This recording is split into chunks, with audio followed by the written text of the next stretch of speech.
soit deux nombres réels appelés a et b.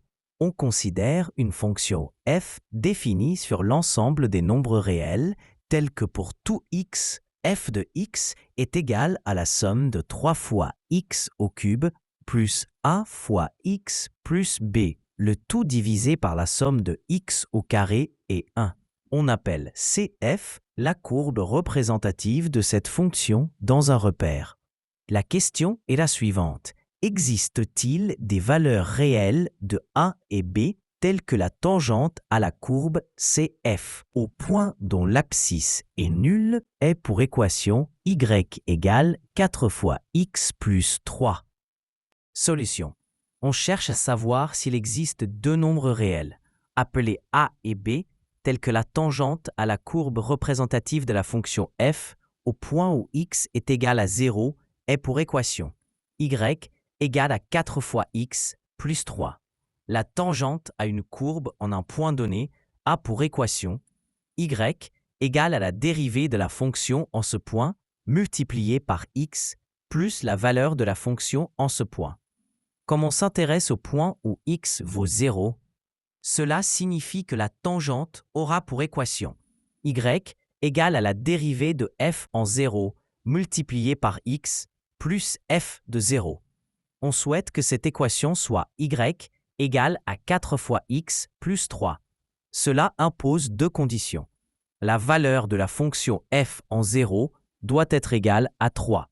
La dérivée de f en 0 doit être égale à 4. Commençons par calculer f de 0.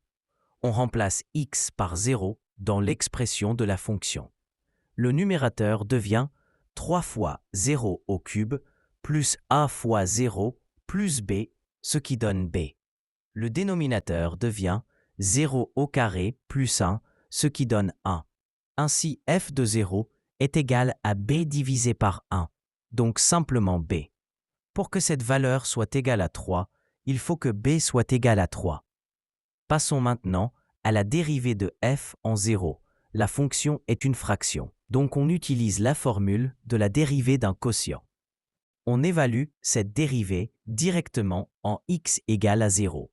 Le numérateur de la dérivée devient le produit de 9 fois 0 au carré plus a multiplié par 0 au carré plus 1 moins le produit de 3 fois 0 au cube plus a fois 0 plus b multiplié par 2 fois 0.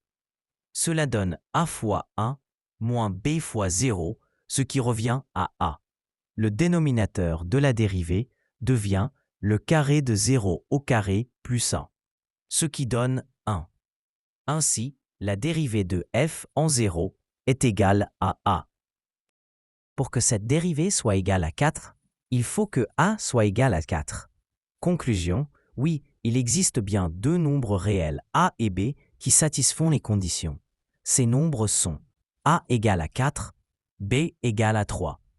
Avant de plonger dans la suite, n'oubliez pas de vous abonner pour suivre tous les nouveaux contenus, de liker si cela vous aide, de partager avec ceux qui en ont besoin et de laisser un commentaire.